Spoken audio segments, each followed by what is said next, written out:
Hello and welcome to Prairie Pulse. Coming up a little bit later in the show, we'll have another of our food segments funded by the North Dakota Humanities Council. But joining me now is Emily Beck, the Executive Director of the Fargo Theater, but also Director of the Fargo Film Festival, and that's what you're here to talk about today. Emily, thanks for joining us today. Oh, my pleasure. Thanks for having me. As we get started, tell the folks a little bit about yourself and your background, where you're originally from. Sure. I was born in Fargo, raised in Valley City, North Dakota, and I spent my summers in high school here in Fargo attending Trollope Performing Arts School. After graduation, I moved to Fargo to attend MSUM and be a part of their film studies program there, which was really just burgeoning at the time. So that was kind of incredible to get in on the ground floor in that. And after graduation, I worked for the Marcus Theaters Corporation in town. But I always had my eye on the Fargo Theater. I knew very early on that that was the place that I loved, and that was the place I hoped to someday work. So really? Okay. Yeah. Then how did you come to be the Executive Director? Well, actually, the week I graduated from college, Margie Bailey, the executive director at the time, my resume and a letter saying, I love the Fargo Theater. If you ever have an opening, please consider me. Less than a year later, they did have a position that opened up, and she gave me a phone call. I came on board as a film programmer, festival coordinator, and then last summer, when Margie retired, I transitioned to executive director. Well, congratulations on that. But now let's talk about the festival. And that's become a mainstay over there because it's now year 12. Year 12. And talk about how the festival has grown in those 12 years. Exponentially. It's been incredible. I started with the festival as a volunteer back in school, and it's been so much fun to see it just kind of come into its own. The first festival 12 years ago had 30 films. This year we received a record-breaking number of entries, and we'll be showing more than 100 films through the course of 5 days from 9 different countries, more than 20 different states. It's been incredible to watch. So what kinds of films will people be seeing? Almost everything. That's one of the things we pride ourselves on, is having something for everyone. So there's comedies, there's documentaries, there's experimental films, and there's some incredible animation. Well, I understand you have a couple of special guests and other things you may be working on too, but I guess Tuesday night, March the 6th, you do have film director Kevin Smith of Clerks fame coming. Can you talk about that? Absolutely. We are so excited to open the festival with Kevin Smith. He is one of my favorite film directors of all time, and Kevin is nothing if not have the heart of a true independent filmmaker. His first film, Clerks, that you mentioned, came out in 1994. He shot it for $27,000. He cast his friends, and he shot it in the gas station that he was working at. And then it went on to play the Cannes Film Festival and the Sundance Film Festival and theaters around the country. And Kevin's really stayed true to that voice, that unique New Jersey sensibility. He'll be appearing on stage, partially in character as a Silent Bob, a character that he's played in many of his films, with his partner in crime, Jason Mewes. So they'll be on stage as Jay and Silent Bob at the Fargo Theater. And also understand you have one of the world's great animation directors, Don Hertzfeldt, will be there. Can you talk about this some? Absolutely. Don may not be a household name, but he is something of a phenom. At age 21, Don received a Palme d'Or nomination from the Cannes Film Festival, and he is incredible. His work is very minimalistic. He tells stories with stick figures, and he has a very unique sense of humor. So he takes us through the lives of these hilarious and kind of profound little people as they move through the world. His work is fascinating. Well, okay, let's talk to the folks about the categories and then sort of the committees, the jurying committees that make up the festival. Understand 7 categories of film this year? Yep, 7 categories of film. Animation, documentary short, documentary feature, experimental, narrative short, narrative feature, and our student category, which is always wildly popular. Well, good. So I tell you what, let's just, without any more talk here, let's take a look at some of the clips from the winning films in each category. Absolutely.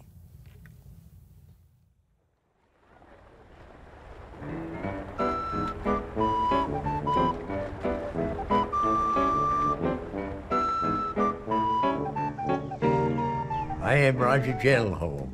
I was born on the 21st of May, 1909, on the kitchen table on a 3rd floor tenement in New Bedford, Massachusetts. I am now 100 years old. I have no medication and look forward to the next match.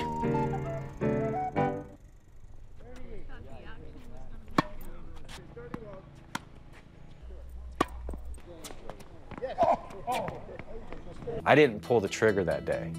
I didn't shoot those children, and I didn't shoot their father or those men on the ground. But I am a part of that system that killed those people. And I think every American is a part of that system, because every taxpayer pays into this big war machine, and they don't dig deep enough into where their money's going. I think they just sit back and are like, it's not my problem. But if everybody was to stand up and say, this is no more, we're not gonna do it anymore, we wanna know exactly what's going on, then, you know, it'd make a big difference. Bill, can you hear me, Bill? Look at me, Bill. Look at me. 140/90. Bill, can you hear me? Bill? Bill, can you hear me?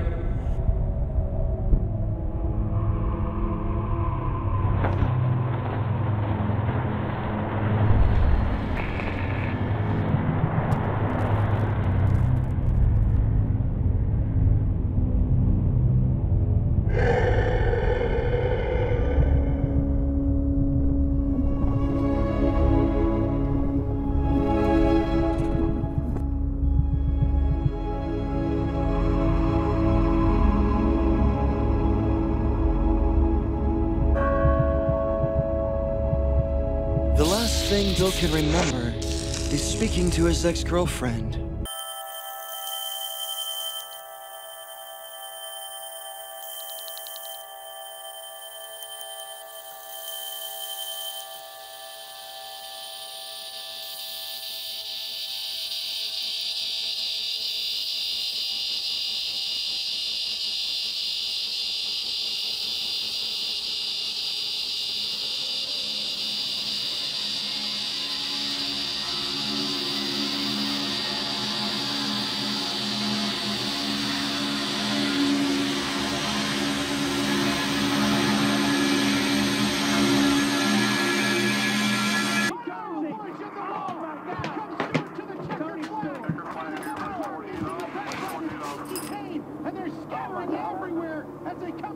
You wanna make $5? What do I gotta do? All you gotta do is keep your mouth shut. Let me see it.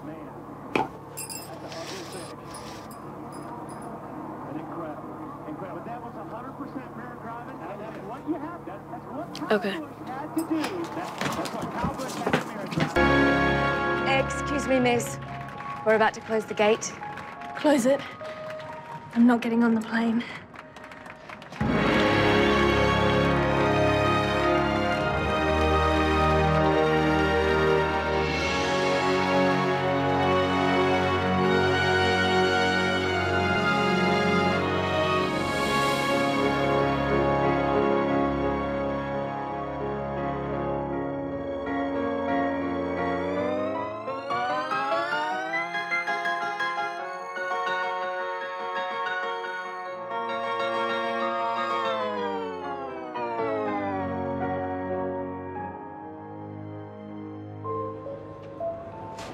Part is ready for departure. Towards the gate lounge, please.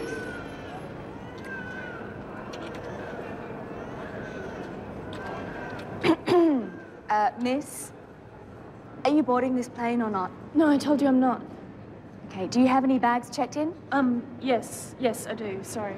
Okay, well, we can't take off until we've removed your bag from the cargo hold. Oh my God.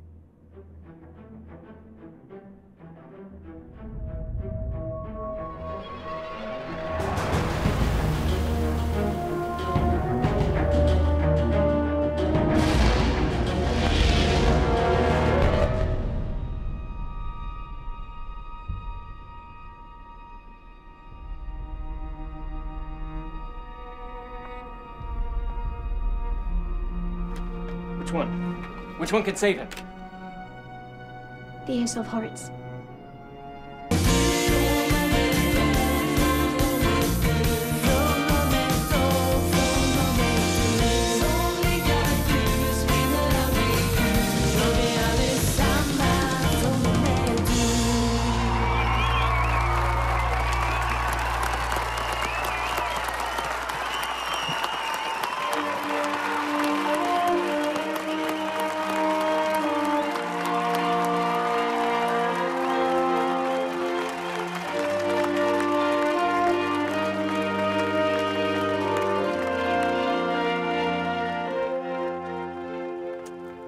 certainly some short clips there, and I guess if people want more, they'll need to come to the festival, and we encourage them to do that. But Absolutely. Any comments about some of the video that we saw there? Well, as you can see, there's a great variety this year.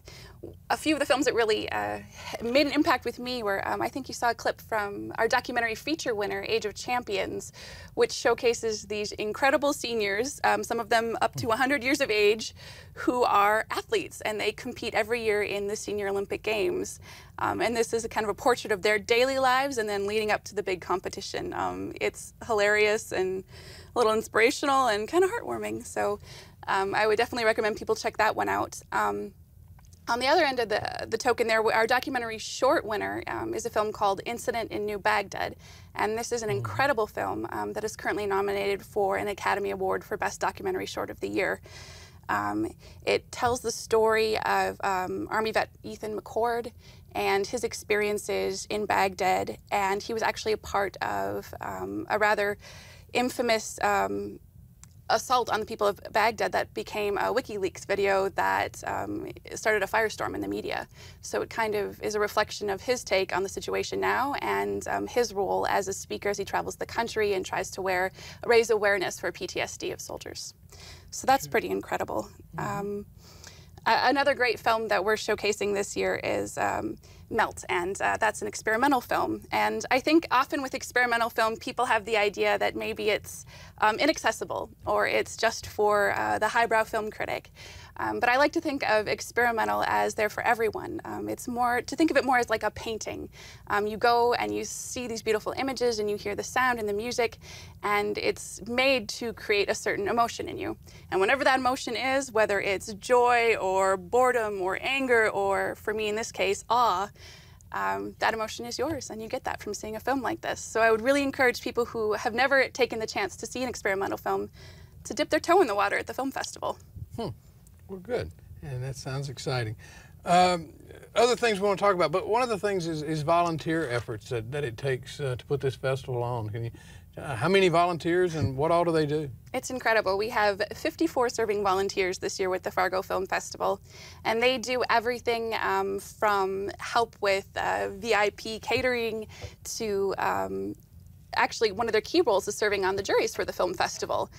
They watch the submissions, they get together, they watch hours and hours and hours of submitted films, and they come together to make decisions on what should be selected for the film festival and what should be given awards.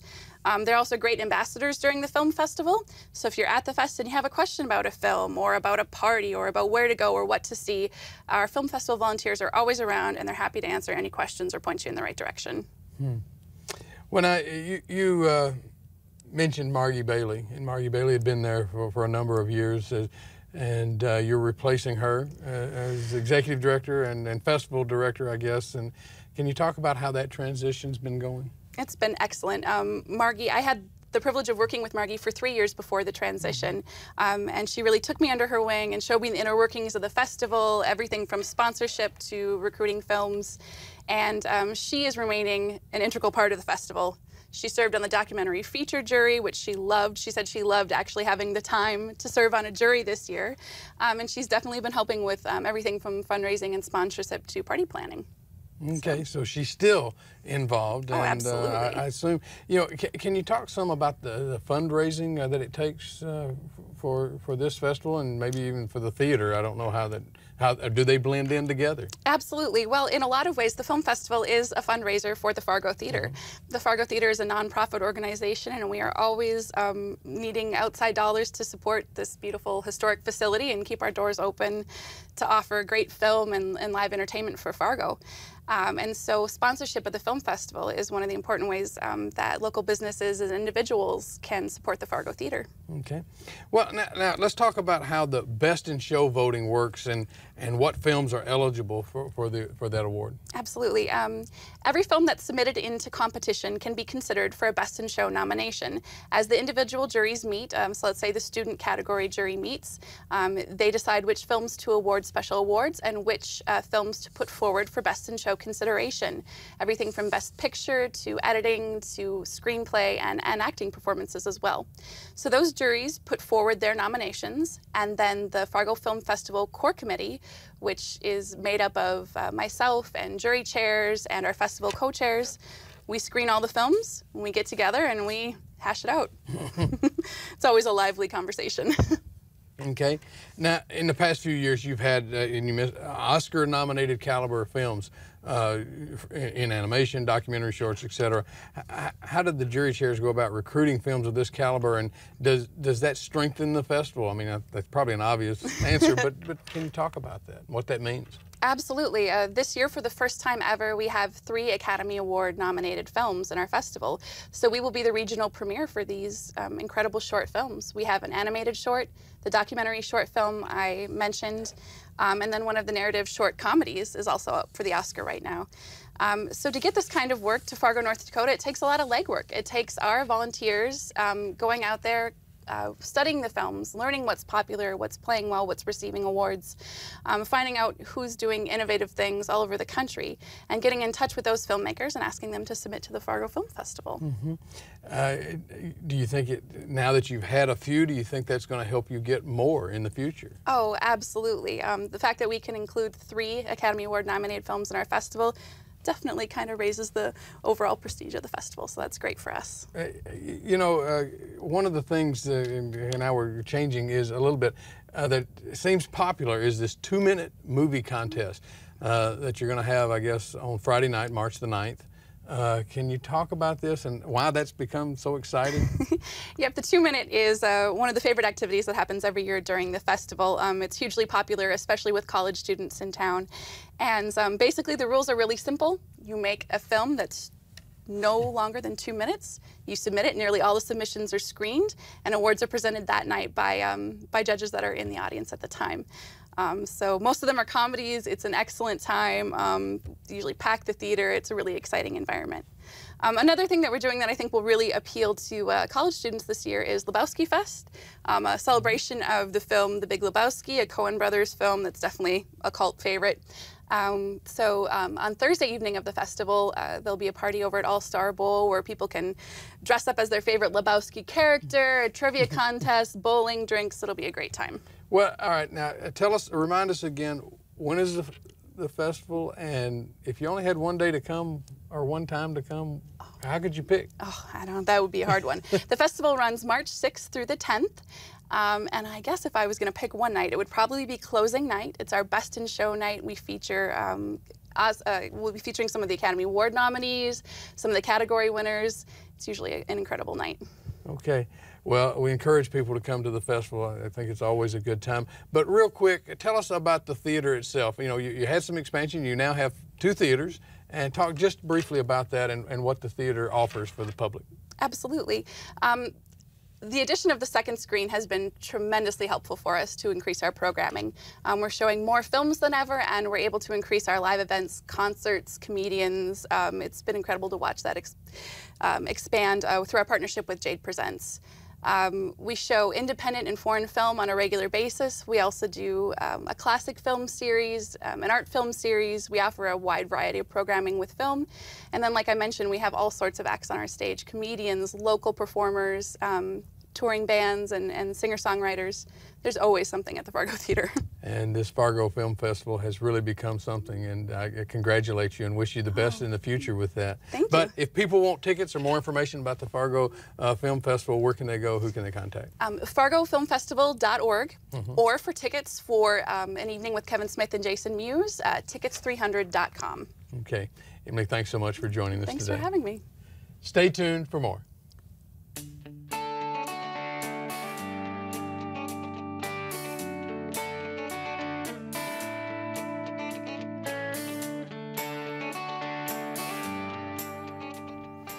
Is bigger always better? Do we sacrifice our lifestyle and our sense of community when we strive for better efficiency in agriculture? We'll explore those questions and more in a segment from the Prairie Public North Dakota Humanities Council project, Key Ingredients, in a segment entitled Economic Efficiency. As every farmer knows, efficiency is an important equation that you can't ignore. But I think there are a lot of misconceptions about efficiency. We have this notion somehow that the bigger you get, the more efficient you become. That there's that almost locked-in relationship. And so if you aren't going to get bigger, you're going to be less efficient, and therefore you're not going to survive. Something that's efficient has little wasted motion and produces an outcome with a minimal effort. The goal of that is to conserve energy and avoid waste. But the efficiencies that are gained in the economic system, especially in the food system, have the reverse effect. And I started to think about, you know, some of my friends who farm, who now are farming 25,000 acres. Well, you figure at that rate, you ought to really be efficient, right? But at least 1/4 section of one of my friends who farms 25,000 acres is 100 miles from the farm. It takes a lot more energy and time, et cetera, to plant and harvest that 1/4 section than the one that's next to the farmstead. So you start to lose efficiencies as you get larger. The problem is not technology, it's our use and our philosophy of technology, that there is no limits to what we can do. So if we have a problem, we will just apply technology and overcome that problem. Economic efficiency can measure cost benefits in economic terms, but some of the costs and benefits that we have to consider are not economic and they can't be quantified. For example, how do you know if somebody is happy? Okay, how do you measure that in quantifiable terms? How do you measure the value of the work that earthworms do in the soil? What is the economic value of the beauty of a native prairie? Okay? We can't put these things into an accounting ledger, tally it up, and say, we have economically achieved this in the most efficient way possible, because it can't measure that for us. There's no tool to do that. Where we're at right now is 75% of our total food and agriculture is being produced by just 195,442 farms in this country. And 30% of those farmers are over age 65, and only 5% are under age 35. In America right now, 2% of Americans make their living by farming. So that means that 98% of Americans are in the consumer end of the equation on this one. So we've got a very small sector actually producing and a large sector looking for their next fix. And I worry over that if we don't get more people understanding and participating in the producing end of this equation, that one of these days we'll go to the supermarket and there's not going to be something for our next fix. And then what are we going to do? So if we think about the economic efficiency of two farmers farming the same amount of land that 30 farmers used to be able to farm. It's more economically efficient if 2 guys and 2 tractors can do that job instead of 30 guys doing that job. So on a strict balance scale, okay, just costs, inputs, and output, we say that is definitely more economically efficient. The problem is that we didn't ask what the goal was.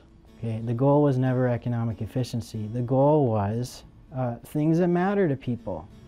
And when people are asked about what is it that you really love or value about life, they don't say economic efficiency.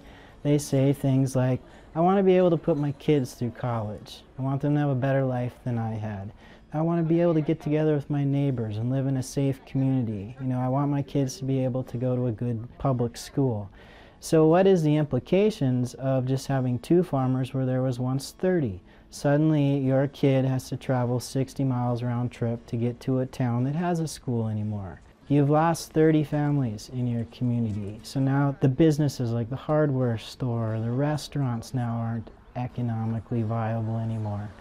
So these are things that we don't often measure by economic efficiency, and we can't measure. But we need to keep those values and goals front and center and keep economic efficiency in its place. Efficiency isn't a measure of happiness. it may be a measure of the opposite of happiness. So I think what we need to become, rather than talking about efficient food systems, is we should talk about food systems that make us happy. And raising a garden and sharing your produce with your neighbor makes me happy. And having a food system that produces local nutritious food that I can buy, still affordable prices, makes a lot of people happy. So that would be my advice to people, is get off the word efficient and talk about systems that make us happy and healthy. Well, that's all we have on Prairie Pulse for this week. And as always, thanks for watching.